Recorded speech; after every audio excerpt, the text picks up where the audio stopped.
नमस्ते, आप देख रहे हैं स्टोरी लाइन इंडिया। देश दुनिया की हर बड़ी खबर और हर सच की गहराई तक हम आपको ले जाते हैं। वीडियो शुरू करने से पहले चैनल को सब्सक्राइब करें रोजाना ब्रेकिंग न्यूज के लिए। 13 जनवरी को प्रधानमंत्री नरेंद्र मोदी ने देश की राजनीति को लेकर स्पष्ट संदेश दिया। उन्होंने विकास, सुशासन और आत्मनिर्भर भारत पर सरकार की प्रतिबद्धता दोहराई। पीएम मोदी ने कहा कि केंद्र सरकार गरीब, किसान और युवाओं के हित में लगातार फैसले ले रही है और यही उनकी राजनीति की दिशा है।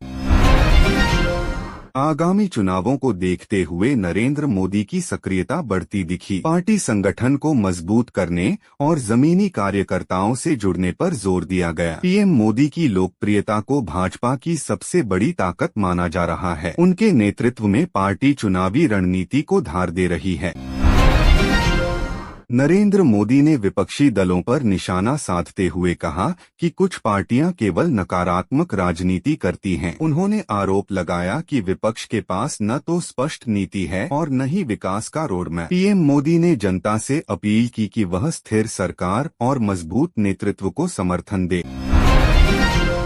13 जनवरी को कांग्रेस नेता राहुल गांधी ने केंद्र सरकार पर तीखा हमला बोला। उन्होंने महंगाई, बेरोजगारी और आम आदमी की बढ़ती परेशानियों को लेकर सरकार को घेरा। राहुल गांधी ने कहा कि सरकार बड़े मुद्दों से ध्यान भटकाकर असली समस्याओं से बचने की कोशिश कर रही है।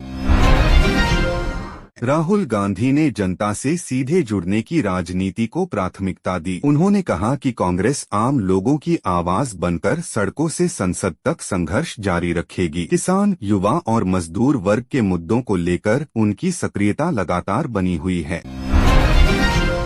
13 जनवरी को उत्तर प्रदेश के मुख्यमंत्री योगी आदित्यनाथ ने कानून व्यवस्था को लेकर सख्त रुख दोहराया। उन्होंने कहा कि अपराधियों के खिलाफ जीरो टॉलरेंस की नीति जारी रहेगी। सीएम योगी ने अधिकारियों को निर्देश दिए कि जनता की सुरक्षा में किसी भी तरह की लापरवाही बर्दाश्त नहीं की जाएगी।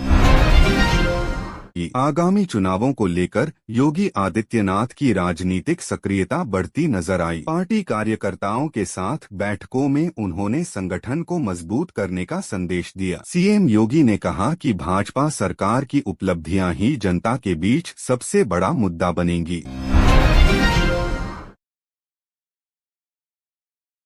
13 जनवरी को समाजवादी पार्टी प्रमुख अखिलेश यादव ने उत्तर प्रदेश सरकार पर तीखा हमला बोला। उन्होंने महंगाई, बेरोजगारी और कानून व्यवस्था को लेकर सवाल उठाए। अखिलेश ने कहा कि प्रदेश में आम जनता परेशान है और सरकार केवल प्रचार में व्यस्त है।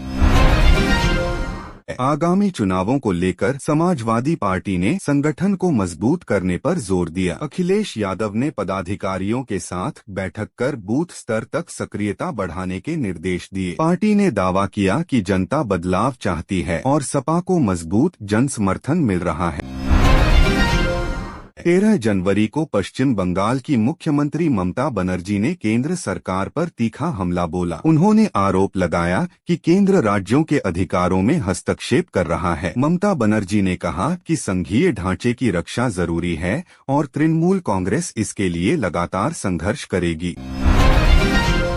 13 जनवरी को ममता बनर्जी ने राज्य की सामाजिक कल्याण योजनाओं को लेकर सरकार की उपलब्धियां गिनाई। उन्होंने स्वास्थ्य, शिक्षा और महिलाओं से जुड़ी योजनाओं को प्राथमिकता बताया। ममता बनर्जी ने दावा किया कि इन योजनाओं से गरीब और जरूरतमंद वर्ग को सीधा लाभ मिल रहा है।